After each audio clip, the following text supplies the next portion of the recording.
I don't understand how hard it is to say violent criminals shouldn't be pardoned for trying to have an insurrection and stop the peaceful transfer of power. Can you say that? I'm just out of curiosity. Look, I'm okay that these people, especially those that assaulted cops, actually faced some consequence.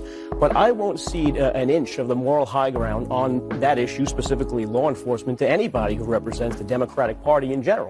I have absolutely had it with the legacy media's fake outrage over these pardons, especially when it comes to CNN. I'm going to lay out the real reason the J6ers deserve a pardon, but first, check out what this New York City councilman has to say. I don't understand how hard it is to say violent criminals shouldn't be pardoned for trying to have an insurrection and stop the peaceful transfer of power. Totally different. It's not that different. Can you say that? I'm just out of curiosity. Look, I'm okay that these people, especially those that assaulted cops, actually faced some consequence. But I won't cede an inch of the moral high ground on that issue, specifically law enforcement, to anybody who represents the Democratic Party in general. I like this guy! Because this is a party, I mean, especially here where we are in New York.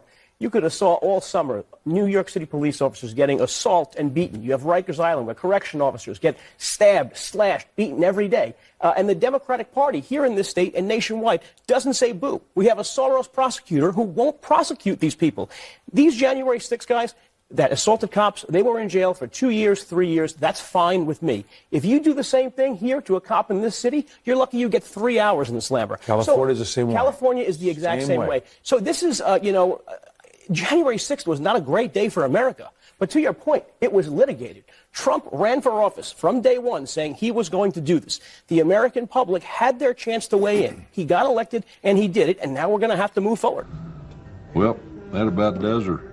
Wraps are all up. The real reason J6ers deserve a pardon is because Democrat DAs refused to charge Democrat rioters that left thousands of police injured and dozens dead. To show just how absurd the legacy media and CNN's bloodlust is for J6ers, look back at how CNN reporters literally excused violent attacks on themselves in order to protect violent Democrat rioters. There was a video shared on Twitter of a water bottle being thrown at your crew on one occasion. This seems like it was protesters trying to create trouble. This was a story that went viral in right-wing media. Frankly, they claim CNN was covering it up, which is ridiculous. But tell us what happened. Tell us what happened, Miguel. Yeah, there was no cover-up. There was a lot of things happening at Brooklyn Center Police Station. There was the main body of protesters that were holding a rally and sort of focused on the eyes on the prize and focused on what they wanted to do.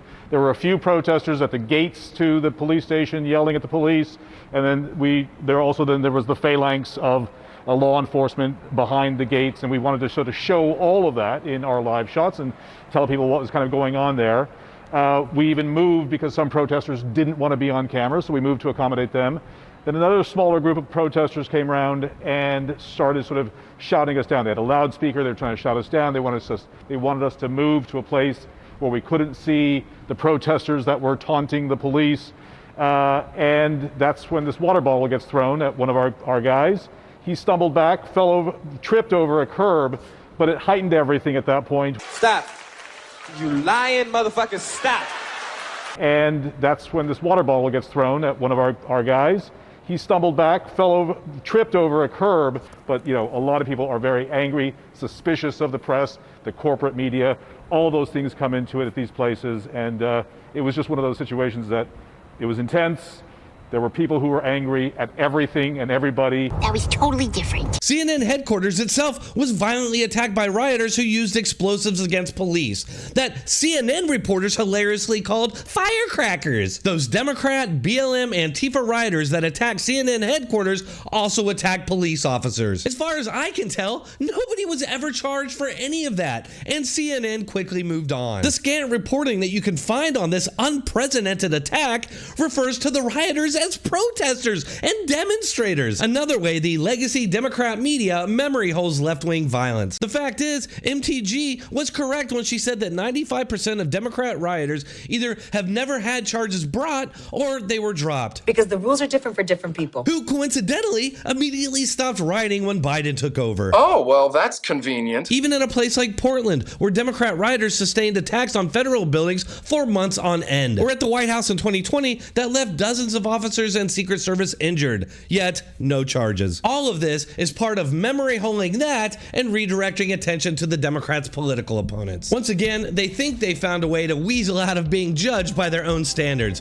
but I think the election proves that they've been exposed. What do you all think? Let me know in the comments, and if you're still here, might as well hit that like button and subscribe. I do post on a regular basis, so make sure to keep checking back for more. Thanks a lot.